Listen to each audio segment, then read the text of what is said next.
Um, I would say the most challenging one is kind of a macroeconomic question, macroeconomic issue, and that is that in a free society with no Federal Reserve, with no government with a fiscal policy, no government monetary policy, that things would be unstable.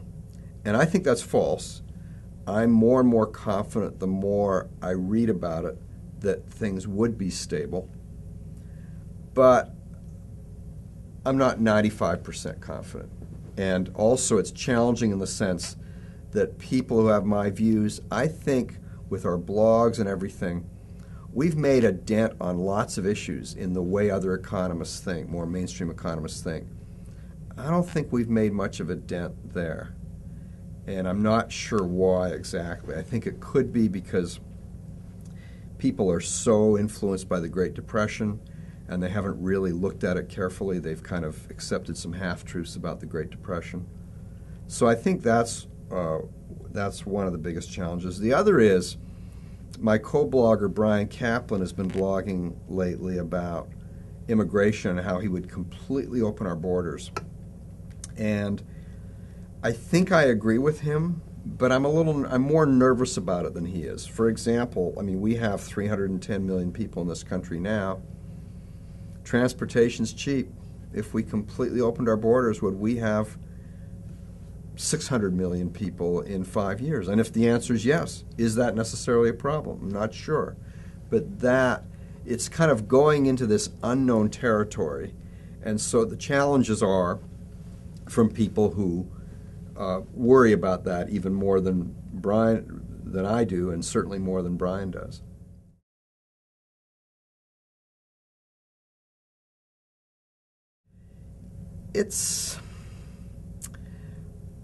I was thinking about that question a lot. It's hard to put my finger on, so let me just describe little bits of the elephant to you.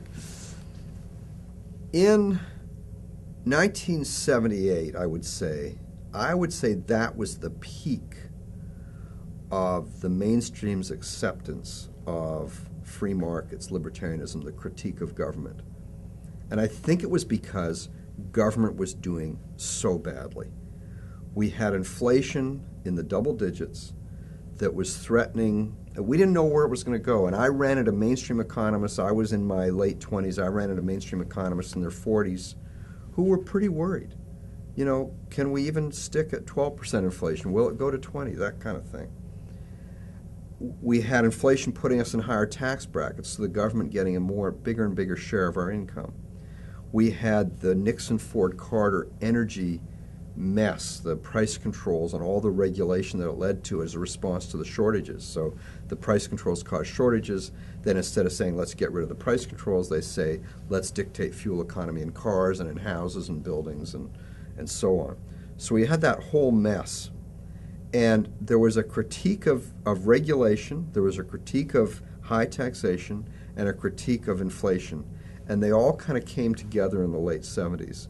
And I think that the views of free market people were most accepted then. So that's bad news in a sense, because look where we've come now. But here's what I think has happened. That we did get rid of some of the worst excesses. So inflation was brought down to low single digits.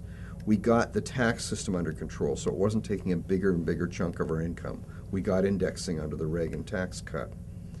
We deregulated, and actually Carter deserves credit for this. They deregulated a number of industries, airlines, trucking, railroads, and all those worked well. In the 80s, Reagan deregulated natural gas. That's worked well. The price controls on oil were removed late in the Carter administration, and the final step was taken in the first 2 weeks. Reagan used his discretionary power to end the controls altogether. So a lot of those things turned around and the economy improved. So as a result, I think a lot of academic economists lost their interest. Oh, things are all right now. Look at monetary policy, where you had mainstream economists coming up with, gee, how can we do without a Federal Reserve Board? And now you don't see mainstream economists doing that nearly as much. So in a way, that's not all bad news, because it means that certain things have worked well, and we don't have the the feeling of panic almost that a lot of economists had. On the other hand, now the big issue is the deficit and debt. And we are seeing mainstream economists get very nervous about this. And I think that will continue for a number of years because that won't turn around very quickly.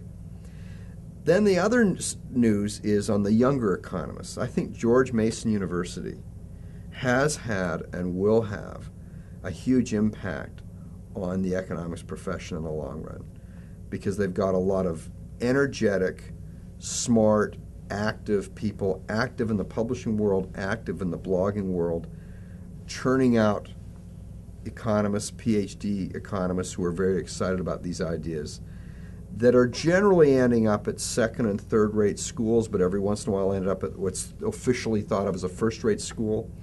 But with the web and with travel and all these things nowadays, the difference between a second-rate and a first-rate school doesn't matter that much. I mean, the people at a third-rate school can get all the stuff easily the people at the first-rate schools can get at. And so I just see a lot of hope for those kinds of influences. San Jose State University in California is another one where I gave the presentation last week. They have a lot of master's students who go on to PhD programs, and they really energize and motivate those master's students. So, and also the other thing that's changed since I was a young economist is the journals. What I was told is I should get published in the Journal of Political Economy and the American Economic Review and so on, and if I didn't, tough luck. And now there's this whole range of journals that will publish things that are interesting and that people actually read. My most read articles aren't the ones that are in the highest ranked journals. They're ones in the next level down that people find very interesting. So I see a mixed story, in other words, about the acceptance of libertarian or classical liberal views. I do think, though, that one of the signs that we're getting to them is the ad hominems, the attacks on character instead of attacks on the arguments. Because, the old line that lawyers use, if the facts are against you, use the law. If the law is against you, use the facts. If both the law and the facts are against you, pound the table and shout. Well, it's the same in economics. If you don't have really good arguments, attack the character of the person making the arguments. And that's, in a way, a sure sign that we are getting somewhere with the arguments.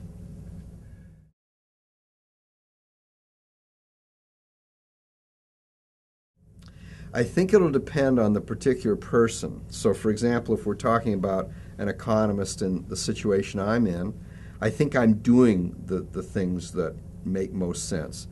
I'm doing some journal articles, but if you look at the amount of time I put into things, I'm putting much more time into my blog because that's read by all kinds of people all over the place. I also do op-eds in places like the Wall Street Journal and so on, and I think those are good.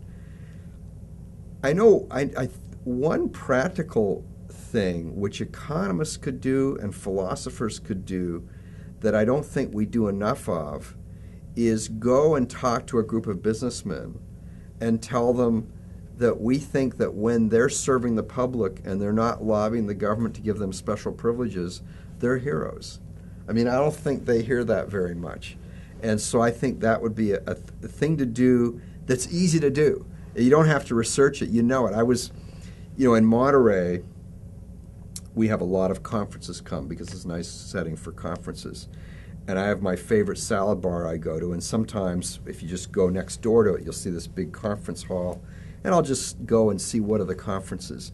And there was this one a couple of weeks ago, and I was with a friend of mine, and the conference hall was full. It was a luncheon talk, so there had to be 500 people in there.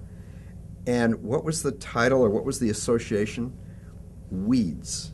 Like people whose job it is to get rid of weeds. And so I stuck my head and I listened to some of the proceedings, and I said to my friend, isn't it interesting? We probably don't know one person in this room. There are about 500 people here, and they're all trying to help us by getting rid of weeds. And just think, they don't even know us, and they're trying to help us. And this is a fellow libertarian. He's not an economist. And he said, yeah, I've never thought of it that way. And so I think that kind of thing is very helpful. And now that I'm saying it, like I give Rotary talks. That's my little public service in my area. I'll probably give 3 or 4 Rotary talks a year.